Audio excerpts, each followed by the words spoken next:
É um prazer muito grande estar com vocês aqui, pessoal de Araxá e de outros lugares, né? Eu tenho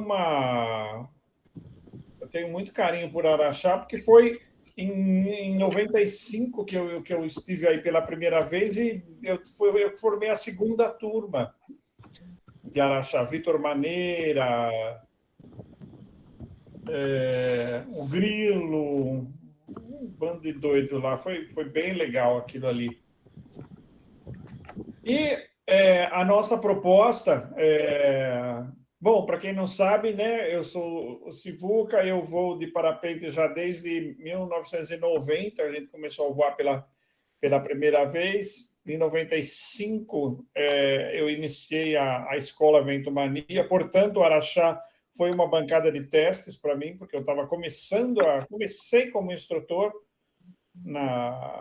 e já fui dar aula para o pessoal. Fiquei um mês aí, né, Leandro? Acho que foi isso que eu fiquei um mês dando aula para o pessoal. Você ainda era um bebezinho, ainda não era um bebezinho. Engatinhava. E foi muito legal, né? Foi um tempo muito interessante. A gente passou momentos muito legais e aprender a respeito do horizonte perdido, né? A respeito dessa decolagem tão interessante, com esse gap que tem, esse buracão, e aí aquele medo, né? Dos ventos que entram laterais, e a gente passou por tudo isso por aí. Então, é um lugar assim que eu guardo um carinho muito grande. Ainda tem em Araxá, tinha um caminhão de gás que ele, no lugar de tocar a musiquinha, o cara tinha um sujeito sentado em cima do rapazinho que entregava o botijão, ele tocava samba. Ainda tem isso aí em Araxá? Não tem mais, não. A lei não deixa mais, não, né? Baldear peão em cima de caminhão. É verdade, né? Deixa. Não. É só vir aqui no Maranhão que você vai ver. Deixa assim. O Maranhão não tem lei, né? Deixa aqui no Maranhão tem sim, dá para vir cá também. Araxá. Poxa, é verdade, né? Ele ia em cima do caminhão, agora não pode mais. Ele ia batucando. O cara mandava um batuque fenomenal. Era um negócio muito louco. Deixa eu iniciar a gravação aqui. Pronto. Agora começou a gravação. Boa noite a todos. Vamos começar aqui a nossa primeira aula do curso Meteo Pé na Jaca. É o curso de meteorologia aplicada ao voo livre, meteorologia e seus amiguinhos. Espera que eu vou compartilhar esse pedaço da tela com você. Espera que eu tenho que minimizar aqui. Estou tudo aprendendo, viu? Vamos lá. Agora eu clico aqui para apresentar a janela. E agora vai. Olha que bonito.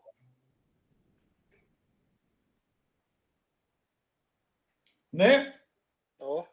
Meteo Pé na Jaca, meteorologia e seus amiguinhos aplicados na prática do nosso querido esporte parapente voo livre.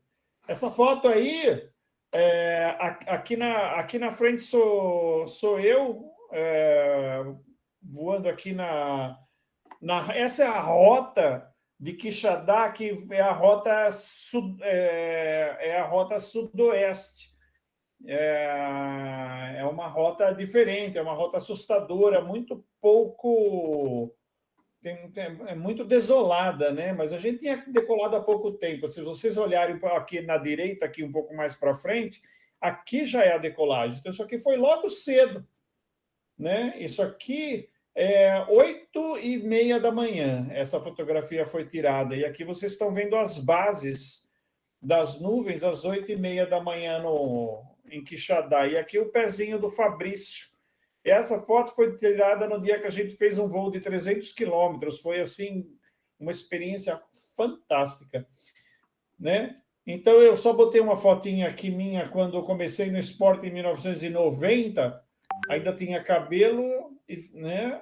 E aqui mostrando as minhas habilidades como piloto de parapente. Naquela época ainda não havia sido desenvolvida uma Seletos que a gente utiliza hoje em dia, então a gente tinha que voar dessa maneira. Voar era fácil, não tinha muita dificuldade, o problema era a decolagem, mas os colegas ajudavam e aí dava tudo certo. Nós vamos falar vamos começar a falar sobre essa coisa espetacular, né, que é a atmosfera terrestre, que é uma camada finíssima, né? A atmosfera do nosso planeta, ela é uma camada que chega no máximo. A parte que vocês estão vendo, isso que vocês estão vendo na foto aí são topos de CBs, né? São topos de cumulonimbus. Elas chegam aí no máximo a 30 quilômetros de altitude, menos que isso, até na região do Equador, né? Já na região dos polos, a altura da atmosfera é menor, porque como a Terra está girando, então nós temos um efeito centrífugo que faz com que a atmosfera seja mais alta na região dos polos do Equador. É por isso que todos os fenômenos climáticos mais violentos acontecem justamente na região do Equador. É por isso que lá tem furacão. Aqui não tem furacão lá para Ushuaia ou furacão no Alasca. Não acontece. Acontece sempre na região do Equador, por causa da altura da atmosfera, né? Então você tem você tem diferenciais de temperatura mais violentos, você tem todo um processo mecânico acontecendo na atmosfera com mais violência, e aí, consequentemente, tem maior presença, o clima é mais assustador, mais agressivo, né? Vocês sabem, né, que o que faz com que a atmosfera não seja sugada para o espaço, não saia voando por aí, é justamente a aceleração da gravidade, né? A força da gravidade. E a força da gravidade, só para dar uma refrescadinha assim, muito, muito básica, ela é uma deformação na curva do espaço-tempo, né?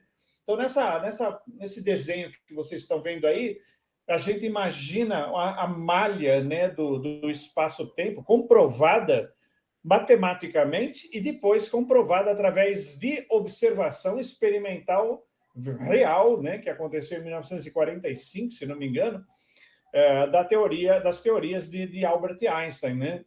Então, a malha do espaço-tempo ela se deforma diante da massa dos objetos, e o nosso planeta ele tem massa, né? Tem uma massa e deforma o espaço-tempo. E aí, olha ali a Lua, né? Vocês estão vendo o mouse ou o mouse não aparece para vocês? Não aparece o mouse, não. Aparece? Não aparece. Não aparece. Então, não. Deixa eu acho que eu tenho que apertar um botão aqui para o mouse aparecer. Deixa eu ver. Aí, agora sim. Apareceu, Apareceu? Agora apareceu. Agora tá aparecendo. Bom, tá bom. Então, a Lua aqui é a Lua, né? Aqui o desenho ele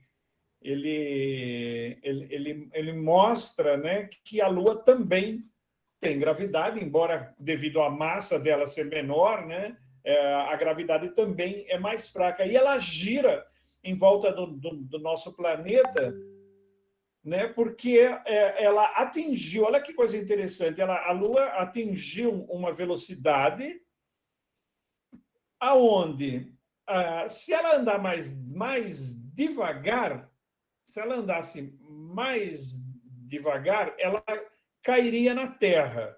E se ela andasse mais rápido, ela se perderia no espaço. Então, qualquer outro objeto que estivesse rodando em volta do nosso planeta, e o nosso próprio planeta rodando em volta do Sol, né, só está nessa situação orbital, que a gente chama, porque ele atingiu um ponto de equilíbrio entre velocidade e distância do ponto de maior massa, que é o ponto central. No caso do nosso sistema solar, é o Sol, né? Então, nós estamos rodando em volta do Sol, a Terra e a Lua está rodando em volta da Terra. E a atmosfera não vai embora porque ela está aprisionada na atração gravitacional.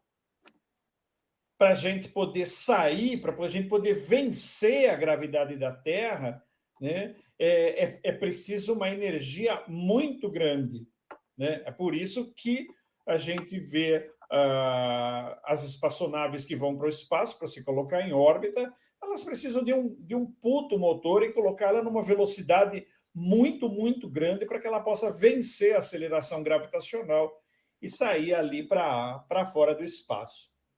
Né? Esse desenho aqui também é fofinho, também dá para ter uma ideia da deformação. Quem não sabe sobre esse negócio, essa teoria sobre o que o Einstein disse, porque o que ele nos disse? Ele falou assim, que a aceleração gravitacional, ou seja, a força da gravidade, ela consegue não só puxar os objetos para dentro de um corpo que tem maior massa, como também a própria luz. E aí muita gente ficou incrédula, né? Muita gente não acreditou nisso, até que em 1945, posso estar errado com o ano, mas um grupo e Einstein já tinha morrido, inclusive, e aí um grupo de cientistas fez um experimento, né, que consistia em observar um corpo celeste durante uma eclipse solar, para que pudesse, através dessa observação, enxergar o posicionamento do corpo celeste, o posicionamento relativo em relação ao que ele estava enxergando pelo telescópio, a hora que estivesse passando perto do Sol. E aí os caras conseguiram enxergar que, de fato, o objeto que deveria estar escondido atrás do Sol não estava, porque você conseguia enxergar, porque a luz fazia uma curva quando ela passava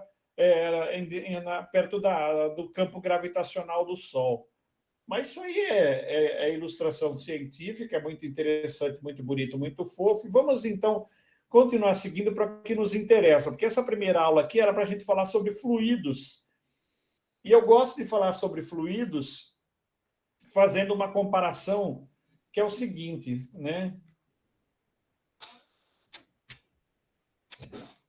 Você sabe, né, que o ar que nos rodeia, ele é feito de moléculas, né?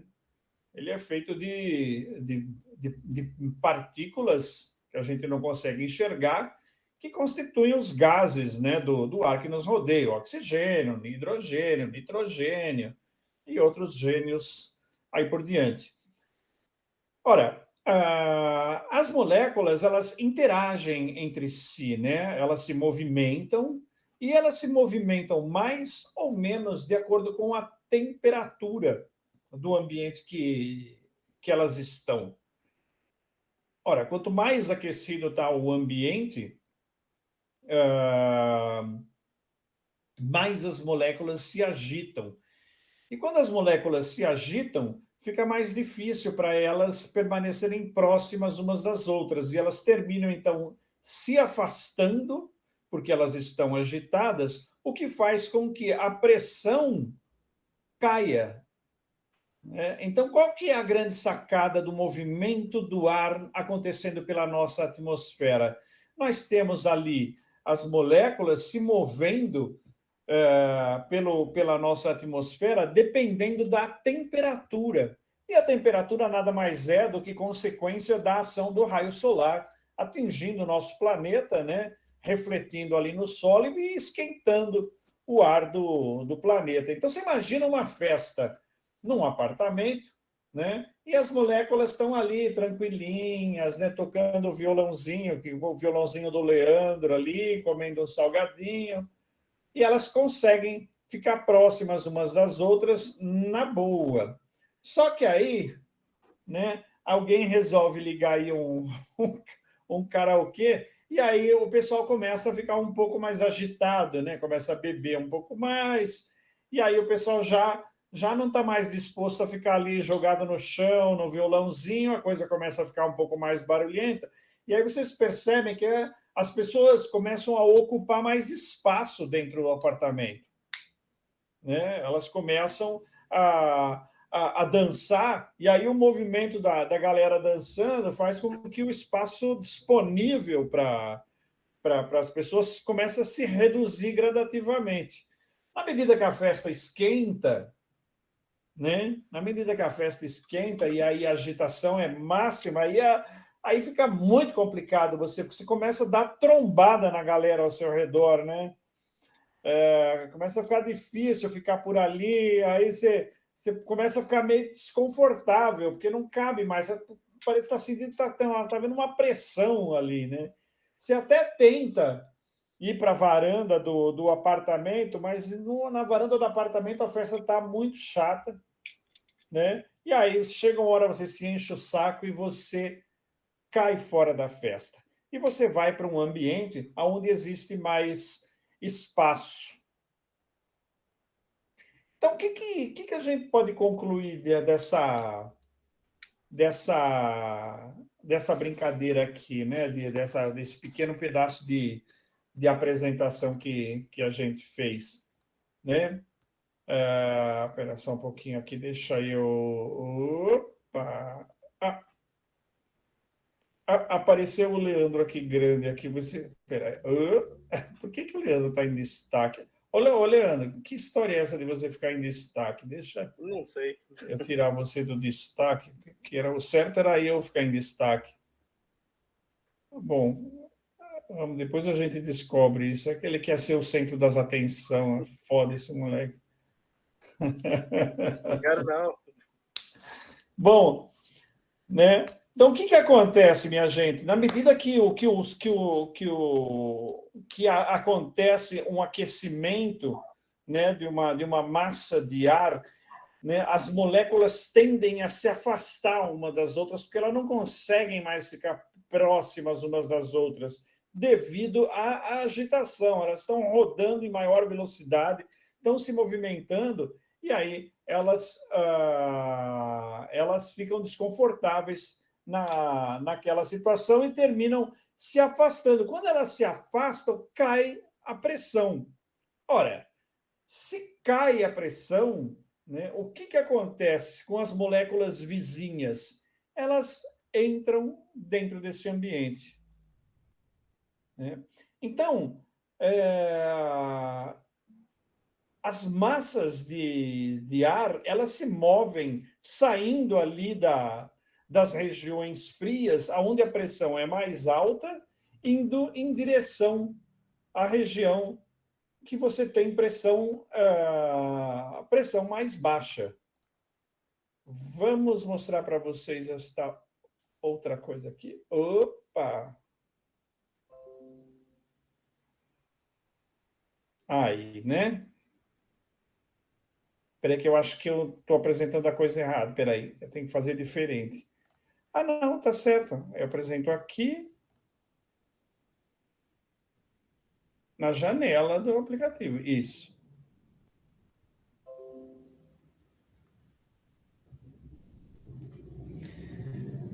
Tá bom. Vocês já tiveram a oportunidade de estar tomando banho num chuveiro que tem cortina de plástico, né? E aí é muito engraçado que você está tomando banho no chuveiro, o chuveiro está gostoso, quentinho, e quando o chuveiro esquenta, a cortina começa a querer se mover e começa a querer grudar nas suas canelas, né? Ora, isso acontece porque a temperatura aumentou ali dentro do chuveiro, né? E do lado de fora do chuveiro, a temperatura está mais baixa. Consequentemente, a pressão é mais alta. E essa pressão mais alta começa a empurrar a cortina na direção das nossas canelas, né? Então, é isso que acontece quando a gente tem o movimento das massas de ar, né? O movimento das frentes, né? O que nós temos? Nós temos alta pressão na região de ar frio e nós temos baixa pressão na região de ar quente. A frente fria, ela não vem na direção da parte quente porque ela quis. A parte quente é que chupou a massa de ar frio na direção dela. Porque se não fosse pelo aquecimento da parte central dos continentes, as massas de ar frio ficariam ali, quietinhas ali no Polo Norte. Aí acontece um fenômeno muito interessante, porque na medida que a massa de ar vai se deslocando, né, na medida que você começa a perceber o deslocamento da massa de ar, ela vai se arrastando pelo solo e vai levantando, vai levando para cima uma enorme quantidade de água no formato gasoso que termina condensando e formando nuvens, né? Formando as frentes frias. Então, é assim que as frentes frias funcionam. Né? O que é a frente fria? Esquentou, Araxá esquentou, o meio do Brasil esquentou, né? O meio do Brasil começa a chupar ar frio que estava lá embaixo para o sul da Argentina. Esse ar frio começa a se deslocar, porque a pressão é mais baixa aqui, né? O Sivuca. Oi, diga lá quem está perguntando. É o Bruno. Fala. Deixa eu te contar. Aí no Meeting tem um jeito de você ativar o pointer do mouse, e aí você pode usar ele, enfim, ele fica aceso, você coloca uma cor vermelha, que seja, ou outra qualquer, esse pointer fica mostrando para você. Eu não vou saber te falar agora, porque eu estou no celular, não estou no computador. Mas tem um lugar aí que você consegue ativar o pointer. Eu vou descobrir como é que... Com certeza, na próxima aula, nós teremos isso aí funcionando direitinho, né? Porque dessa vez aqui, senão a gente vai parar aqui para tentar descobrir. Eu não sei como é que faz isso. É num desses 3 pontinhos aí de configuração. Você fala dos pontinhos da sua tela aí do Meeting. Eu tenho aqui a lousa. Olha, tem gente chegando agora. Olha aí, ó. Uma hora dessa, Rogério. Tem a lousa interativa que só tem isso que eu vi, viu? Lousa interativa. Acho que é essa aí. Mas a lousa interativa, ela é outra coisa, né? Ela é outra coisa. Para eu fazer desenho, aí eu teria que compartilhar a tela com vocês. Ela é outra coisa. Deixa para lá isso aqui. Tá, beleza. Mas vamos lá, beleza, né? Então, o que é que está acontecendo o que é que está acontecendo aí? Né? A massa de ar frio, ela vem se movendo, ela vem se arrastando, e como o ar frio é mais pesado, ele vai se arrastando pelo chão. Um comparativo muito interessante é quando você pega um balde de água e joga no quintal, né? A água, ela é muito mais densa do que o ar, né? Assim como o ar frio é mais denso que o ar quente. Então, as coisas mais densas, elas vão por baixo, porque elas estão sendo atraídas pela força da gravidade, certo? Então, é isso que está acontecendo. Então, a massa de... O microfone do Leandro está aberto. Fecha o microfone, Leandro. Agora. É por isso que a frente fria, ela vai pegando de perto do solo todo o ar que está cheio de umidade, e esse ar não tem outro caminho a não ser escalar essa parede da frente fria até que ele se aprisiona na parte superior da atmosfera, se comprimindo ali e formando as nuvens cumulonimbus que formam, então, essa primeira barragem, né, da frente fria. Então, o que nos interessa, né, com relação ao nosso esporte, logo de cara, né? Nós temos uma época, primeiramente, que ficar absolutamente atentos com relação ao deslocamento das grandes massas. Ora, a gente sabe, né, que uma frente fria é uma massa muito grande, né? É uma massa que tem milhares e milhares de quilômetros. Então, pensa isso junto comigo, né? Se você tem o planeta, né, a superfície do nosso planeta girando, né? O planeta está girando. Então, imagina que aqui, essa parte da minha mão aqui, ó, é a superfície do planeta, certo? E a massa de ar frio, ela ocupa um espaço aqui, digamos, de 1/3, ou 1/4 desse espaço todo. Ora, a parte que está em contato, presta atenção nisso, a parte que está em contato com, no caso do hemisfério sul, né? A parte que está em contato com a porção mais ao norte, né? 10 minutos vai terminar a reunião, mas vai dar o nosso tempo, porque já são... Ah, não, nós vamos ter que... Talvez, sabe o que vai acontecer, galera? Daqui a 10 minutos a gente vai encerrar, né, Fernando? E começar de novo no mesmo link, tá bom? A hora que der pau aqui, a gente começa de novo. Não tem problema, vai ser fácil. É só reiniciar a reunião, né? Aí você cria mais uma hora. Vai precisar reiniciar a reunião, aí ela ganha mais tempo, porque o tempo total da reunião dá 50 minutos. E a gente começou meio cedo e o pessoal demorou para chegar. Já são 8h10, né? Bom, o que eu estava falando? A massa de ar, na medida que ela vai se deslocando, a parte de cima da massa de ar, no caso do hemisfério sul, tem um contato com uma parte do planeta que gira em maior velocidade do que a parte de baixo. Ou seja, isso faz o quê? Faz com que a massa de ar se desloque de sul para norte, girando. No nosso caso, girando no sentido horário. O que a gente enxerga, né? O que isso reflete na nossa realidade? Que as massas de ar frio chegam aqui onde nós estamos, rodando no sentido horário, o que significa vento noroeste. Então, quando a gente tem uma camada superior na nossa atmosfera entrando com vento, com vento de noroeste, a gente consegue saber que está se aproximando uma frente fria. Na prática, o que significa? Que a hora que chega a frente fria, nós temos mais é que estar no bar tomando cerveja, né? É bem isso mesmo. Do ponto de vista da instabilidade em si, o negócio é super violento, né? Como vocês todos já viram. E nós temos um detalhe importante, né? Nós temos uma época do ano onde isso acontece de uma forma mais violenta, que é durante o verão. Então, o avanço das massas de ar durante o verão são mais violentas, são mais assustadoras e mais devastadoras do que durante o inverno, né? Por quê? Porque durante o inverno as diferenças de temperatura não são tão grandes assim como elas são durante a época do verão.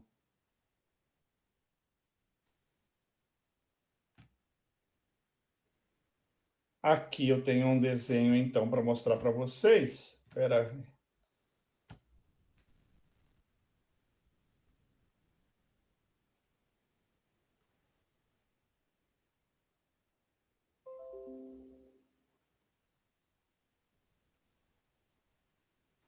Né? Então, olha lá, né? Esse é um pequeno corte, né? Esse é um desenho que eu fiz, é um pequeno corte, né? Que mostra a região fria, que é de alta pressão, e, consequentemente, tem a atmosfera mais alta, porque, de fato, é uma bolha na atmosfera, e a região quente, que é de baixa pressão, né? Então, quem está mais para frente, às vezes 1.000 quilômetros para frente do encontro da massa de ar quente com a massa de ar frio, percebe a presença de cirros, né? Que são aquelas nuvens que ficam lá em cima, no final da atmosfera, e elas vêm avançando no quadrante noroeste. Quando chega à frente, aí nós temos precipitação, chuva, né? Formação de cúmulo logo antes. Então, e aí então a gente entra numa alta pressão. E quando a gente está na alta pressão, a atmosfera fica mais tranquila e a gente tem menor atividade térmica, né? Então fica mais chato de voar. Por isso que é legal o pré-frontal, né? A gente voar nesses dias aqui quando a frente fria está a tipo 2.000 quilômetros de distância da gente.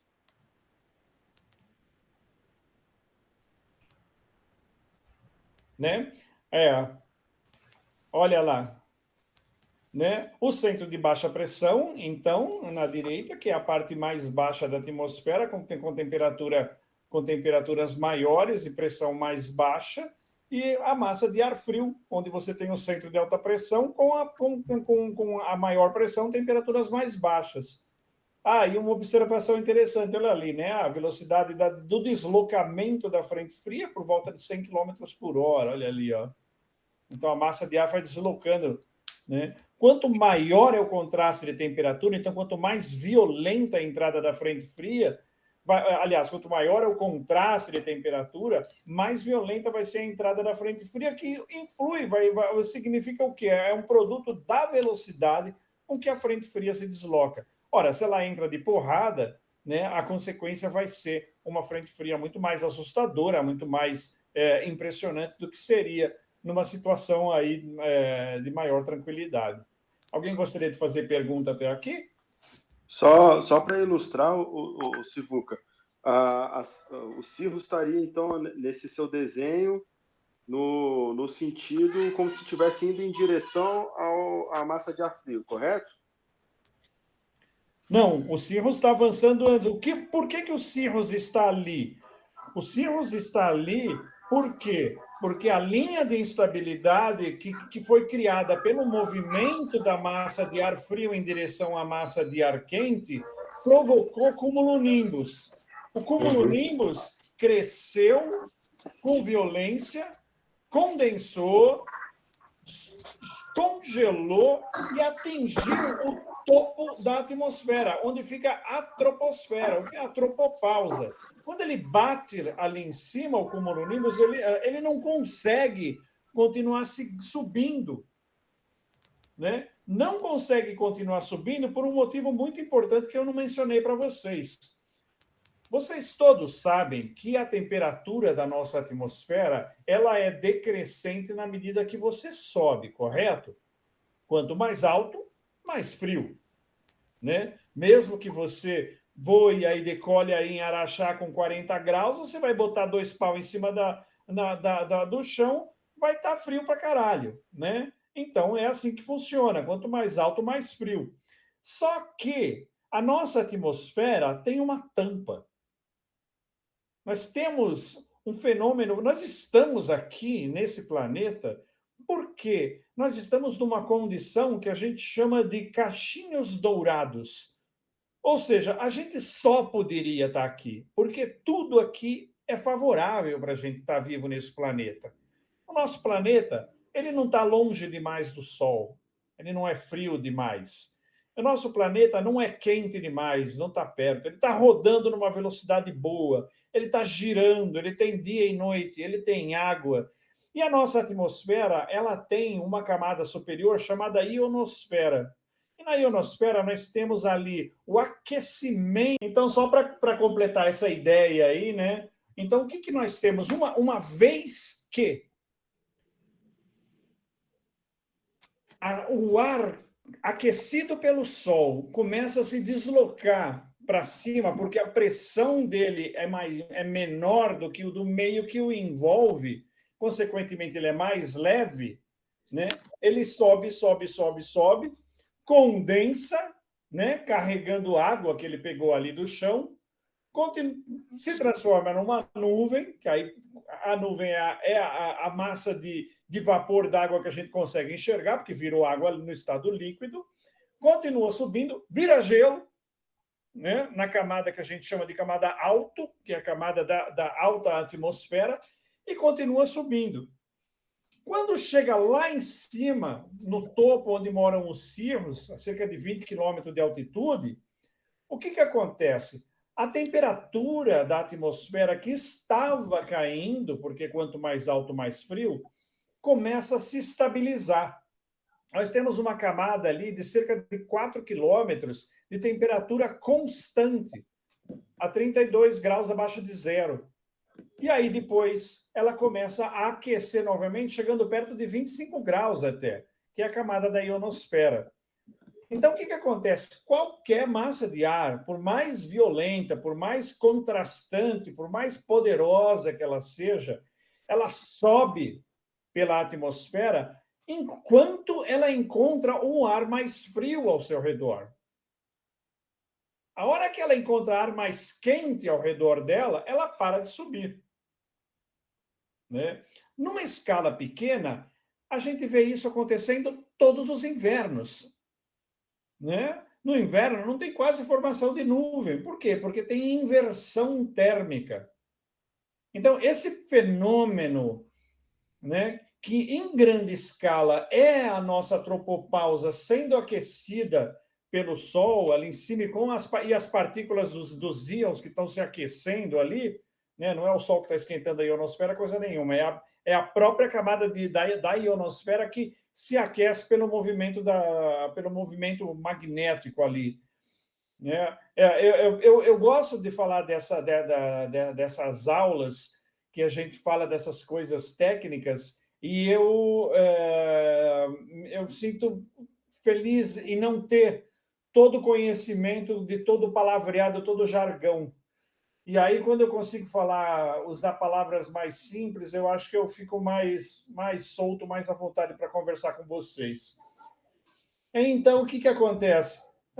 Numa escala pequena, durante o inverno, nós temos poeira em suspensão, aí sim sendo aquecida pelo Sol. E aí nós temos uma inversão térmica, e a térmica que estava subindo perde força porque encontrou ar mais quente, e ela não consegue subir mais. Ora, voltando ao cumulonimbus, o cara bate lá em cima da tropopausa com toda a força. Ele chega no topo da tropopausa com toda a força. E não tem outro caminho a seguir, a não ser... Espera aí que o Luiz chegou. A não ser se espalhar. Então, é muito louco, porque o cumulonimbus ele sobe, né, formando um tubo, e quando ele bate no topo, ele se espalha, formando aquele véu de cirrus. Então, quando a gente enxerga cirrus, e aí quem foi que perguntou? Foi eu, Felipe. Foi o Felipe, né? Então, quando o Felipe perguntou dos cirrus, né, o cirrus, o que ele é? Ele é a parte do cumulonimbus que se chocou contra o topo da atmosfera e se espalhou pelo chão de cabeça para baixo. Eu estou pensando na água do balde, que você atira o balde no chão e a água se espalha. Nós temos exatamente o mesmo fenômeno de maneira inversa, porque a gente está trabalhando com pressões. Né? Então, quando a gente enxerga os cirrus, o que a gente está vendo? A gente está vendo o topo do cumulonimbus. E, às vezes, o cumulonimbus está a 2.000 quilômetros de distância da gente. Deixa eu botar de volta aquela imagenzinha ali. Ela aqui, ó. Né? O cumulonimbus está a 2.000, a linha de instabilidade está a 2.000 quilômetros de distância e a gente já consegue enxergar os cirrus. E eles vêm se movimentando em direção noroeste. Então, às vezes, aqui embaixo, o vento não está noroeste. Mas não se esqueçam que a massa está se movendo e rodando no sentido noroeste. E aí o vento vai acabar entrando no noroeste quando ela se aproximar mais da gente. Eu já compartilhei o link, tem gente chorando ali. Espera aí. Não, já foi. Está todo mundo em ordem. Tem gente chorando e me mandando mensagem direta. Depois a gente vê. Bom, o que mais? O pessoal deve estar usando o link anterior. Mas a gente mandou, né? Bom, eu sei, eles podem estar usando aquele primeiro que não está funcionando. Não, mas o primeiro não entra mais, ele não deixa, né? Pois é, por isso mesmo que eles estão chorando. Tadinhos. Bom, eu peço desculpas, né, pela chupada de bala. Eu achei que fosse clicar no link. Aqui isso acontece, é difícil a gente fazer isso, né? E achei que fosse clicar e a gente fosse cair direto na mesma reunião, mas não pode, tem que criar um novo link. A partir da próxima, a gente vai ter 2 links. Aí vai dar certo. Essa segunda reunião tá gravando agora também? Só confere aí. Tá, eu não parei. Eu fiquei gravando lá o tempo todo, deixa eu ver. Olha lá, tá gravando até agora. Tá sim. Ficou gravado inteiro. Inclusive com a parte da interrupção. Bom, galera, perguntas até aqui? Não, pode seguir.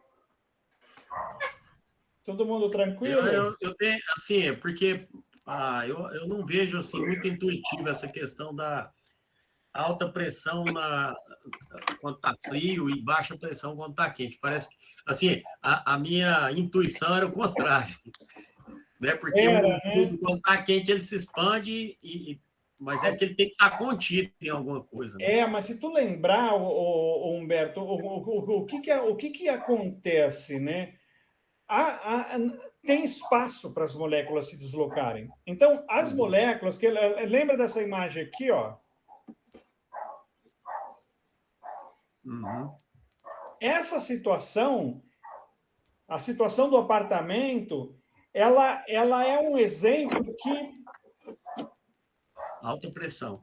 Olha, eu estou preso pelas paredes do apartamento. Isso não é essa a realidade que a gente encontra na vida das moléculas.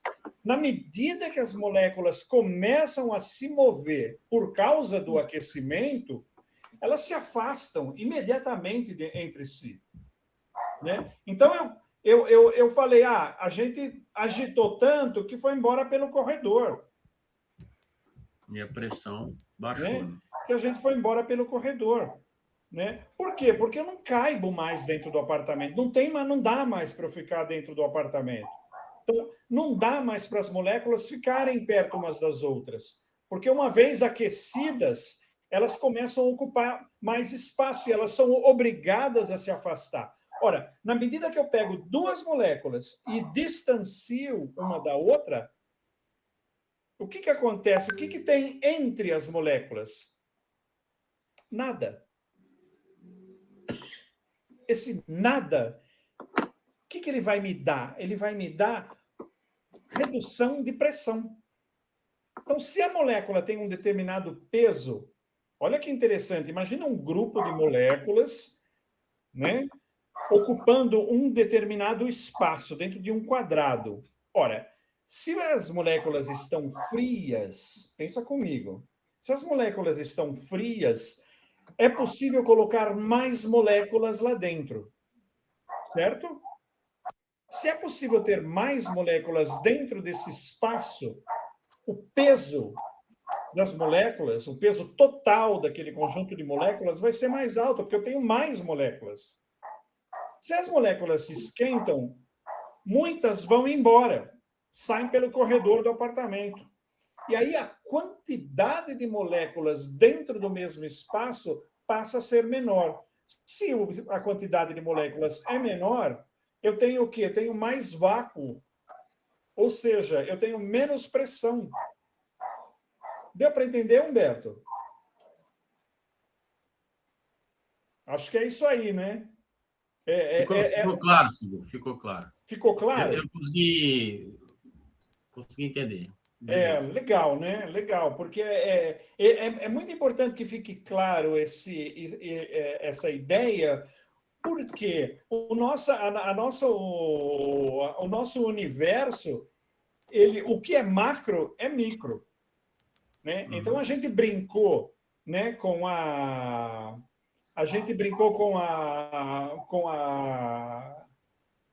cortina no chuveiro, que é exatamente o mesmo fenômeno. Né? As moléculas ali dentro do chuveiro, porque elas esquentaram, elas não cabem mais ali dentro. Consequentemente, a pressão cai. Então, a parte fria do banheiro empurra a cortina na direção da nossa canela. Então, a gente enxerga aí o fenômeno acontecendo de uma maneira completamente inquestionável. Né? Oi. Claro. Ficou bem claro já. Então. E é muito bonito, né? É belíssimo isso, porque a gente está enxergando uma coisa que, de fato, acontece exatamente da mesma maneira em microescala e macroescala. Se você pensar que uma massa de ar fria, ela contém muito mais moléculas do que uma massa de ar quente. Né? Então, como ela pesa mais. Se ela pesa mais, imagina a pressão sobre o solo, por exemplo. Exatamente. Ela pesa mais, é força sobre ar, é pressão. Né? Então, a força por metro quadrado vai ser muito maior do que uma massa quente. Está explicado. E uma em relação à outra. Quer dizer, na superfície de contato da massa fria com a massa quente, a massa fria tem mais moléculas, pesa mais, vai empurrar a massa quente. E ela vai empurrar... invadir o espaço da massa quente. Exatamente, e ela vai empurrar formando uma cunha. Vai empurrar a massa quente. Ela vai empurrar a massa quente formando... E ela entra por baixo, né? Entra por baixo, porque ela é mais pesada, então ela está mais grudada no solo. E ela vai empurrando a massa quente para cima, né? Exatamente. Né? Então, ora, me dá mais um exemplo de pequena escala. A térmica. Gatilho da térmica. Um laguinho... Exatamente. Sai no arzinho frio, vai empurrando. O laguinho, o pedacinho de mato frio, ele faz o quê? Ele funciona como uma cunha. Então, o ar frio, ele se desloca ali rente ao chão e arranca a térmica, né? Arranca a bolha que estava grudada ali naquela parte quente, arranca ela do chão e a bolha vai embora para cima. Só dessa reflexão aqui, a gente já vai sair daqui pegando mais térmica. Vai, porque a partir do momento que você tem uma compreensão melhor desse mecanismo, você começa a observar, né, o teu universo ali embaixo, você começa a enxergar, você fala, olha ali, ó, né? Aquilo só pode estar frio, aquilo só pode estar quente, consequentemente você tem um escoamento. Né? Olha, imagina que interessante se você tem uma parte quente mais baixa do que uma parte fria. A parte fria vai escoar que nem cachoeira ali na parte quente. Né? Pelo peso.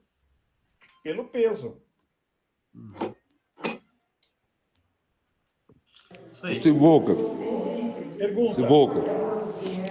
eu fiquei com uma dúvida com relação ao que você falou do vento noroeste, com a entrada da frente fria e a formação dos cirros. Eu não consegui montar o mapa, a imagem na minha mente, não. Quer ver? Para entender o funcionamento. Pensa no seguinte, né? Pensa no seguinte, você tem a superfície da... Quer ver? Eu vou fazer um desenho aqui para vocês. Espera aí. Vou parar essa apresentação aqui. Aí eu vou vir aqui na lousa e vou fazer um desenho. 1, 2, 3.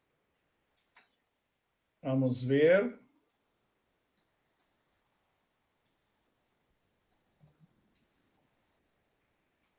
Uai, por que ele não quer compartilhar na apresentação?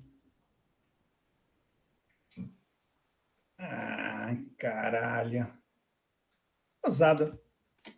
Lousa interativa. Espera aí, eu vou tentar abrir a lousa interativa na nossa apresentação.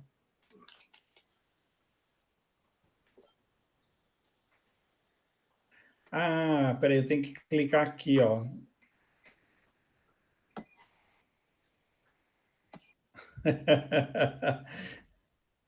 Eu não consigo. Quando eu clico compartilhar, ele quer criar uma nova reunião. E aí não é assim que funciona. Não é isso. Bom. Espera aí. Abre o bloco de notas, desculpa, o Paint e compartilha o pente. É o que eu vou Aí você fazer. compartilha a janela do pente, que aí você consegue desenhar e compartilhar a tela. Exatamente o que eu vou fazer.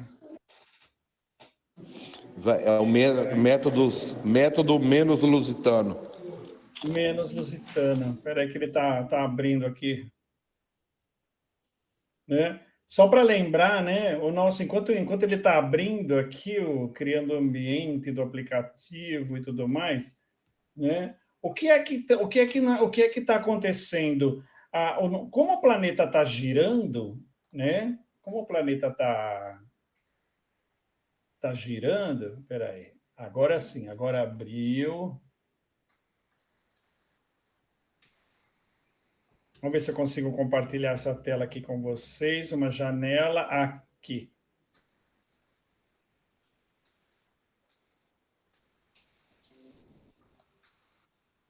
Legal, abriu. Então, nós temos ali o nosso planeta, né? O nosso planeta girando, né?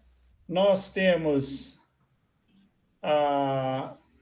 essa parte do planeta, ele gira numa velocidade muito superior a essas partes do planeta, certo? Ora, se você tem uma massa de ar frio que está ocupando um espaço assim, por exemplo, ora, a parte superior, né, da massa de ar frio, ela está em contato com o Equador. Enquanto que a parte inferior, ela está em contato com alguma parte lá da região sul do planeta. Imagina que isso aqui é uma bola. Se você empurra a parte de cima mais rápido, o que acontece com ela? Ela começa a girar. Né? E ela começa a girar, e aí vocês vão contar para mim, se você está aqui, né? Vamos desenhar o Brasil aqui, ó. Né? Vamos pintar ele de verde. Não deu para pintar de verde, mas tá bom, né? Vou fazer uma massa de ar mais torta, que assim fica mais fácil a gente enxergar a rotação, né? Olha lá. A massa vem rodando, né? Imagina que você tá nesse ponto aqui, ó.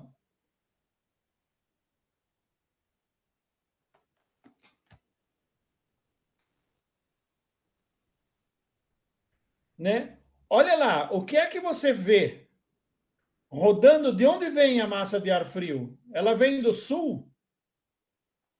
Ela vem de noroeste. Olha lá. Porque ela está girando. Entendeu? Foi você, Bruno, que perguntou, né? Foi sim. Então, entendeu a parada, Júnior?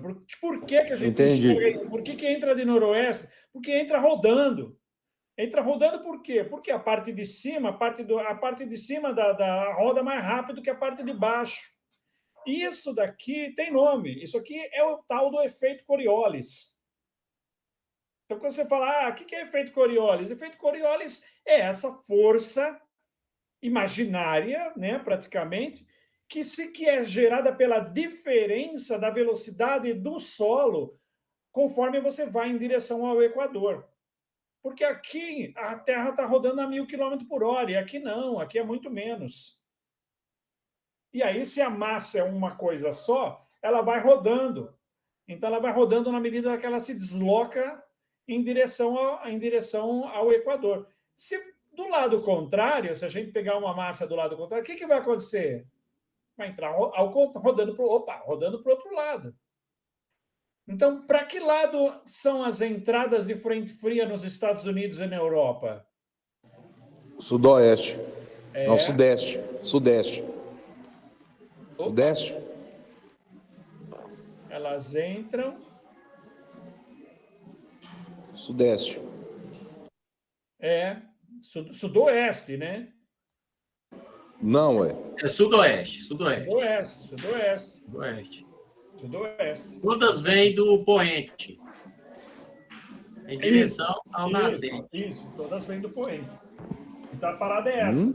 Né? O corrente é oeste, né? É isso. Então, no hemisfério norte, ela vai entrar, a frente fria entra de sudoeste, né? Porque o lado sul é o lado mais quente, né?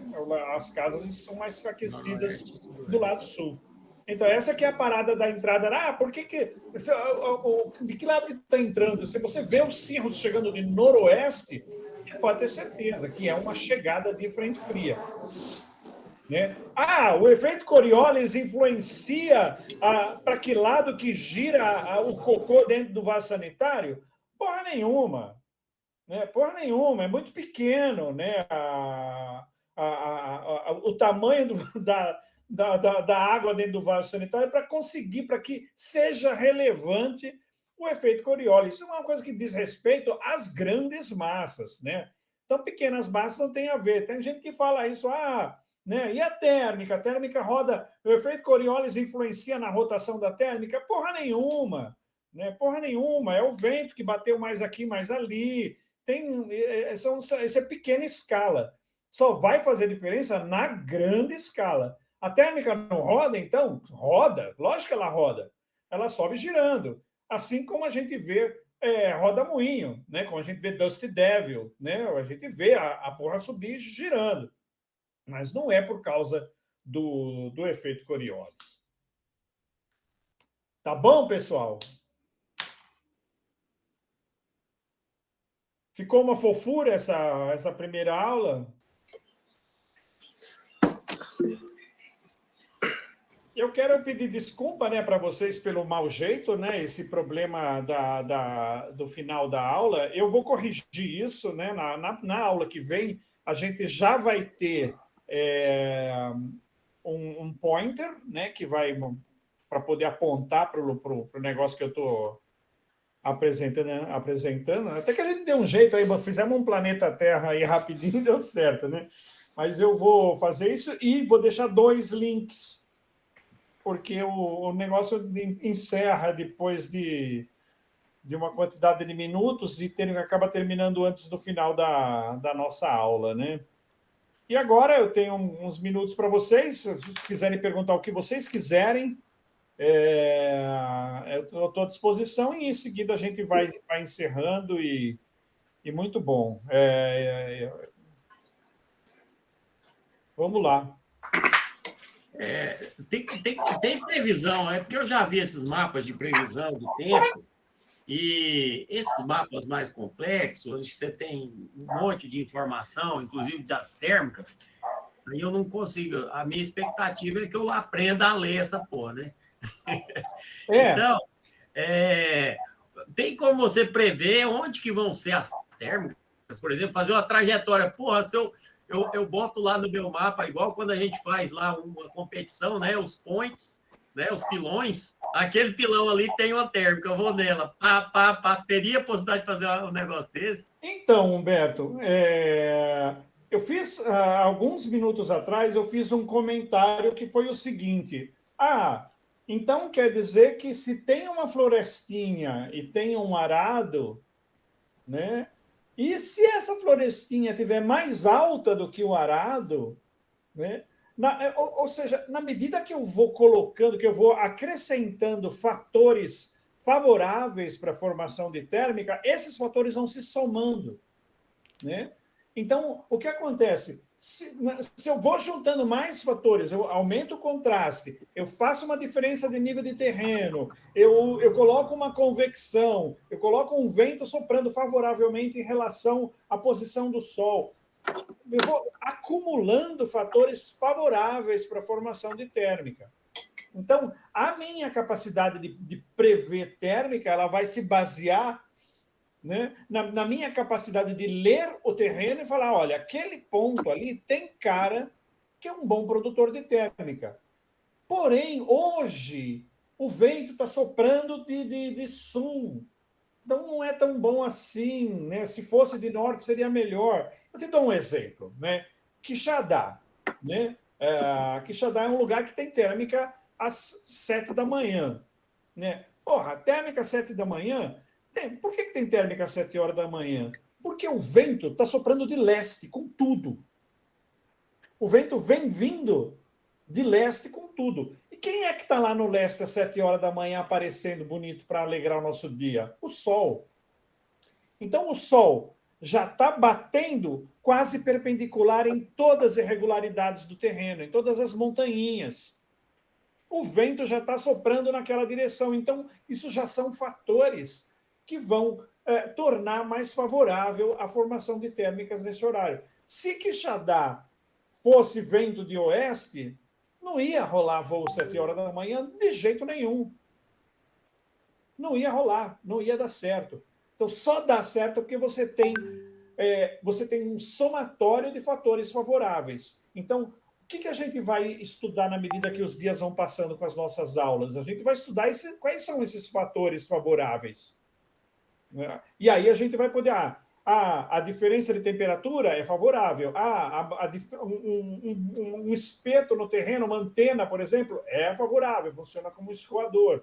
A diferença de altura, porque é uma montanha, é favorável também. Sim. Um lugar mais escuro é mais favorável que um lugar mais claro. Né? E aí eu vou juntando essas coisas aí para que eu possa olhar para o solo e falar, opa, ali tem que ter. Ali tem que ter uma térmica ali. Porra, eu tô percorrendo um trecho aqui, tudo é igual. Tudo é simétrico, tudo é idêntico. A probabilidade de térmica... Opa! Um açude. Um açude é um contraste. Né? É para lá que eu vou. Mas puta, você vai voar de lateral para chegar no açude? Vou.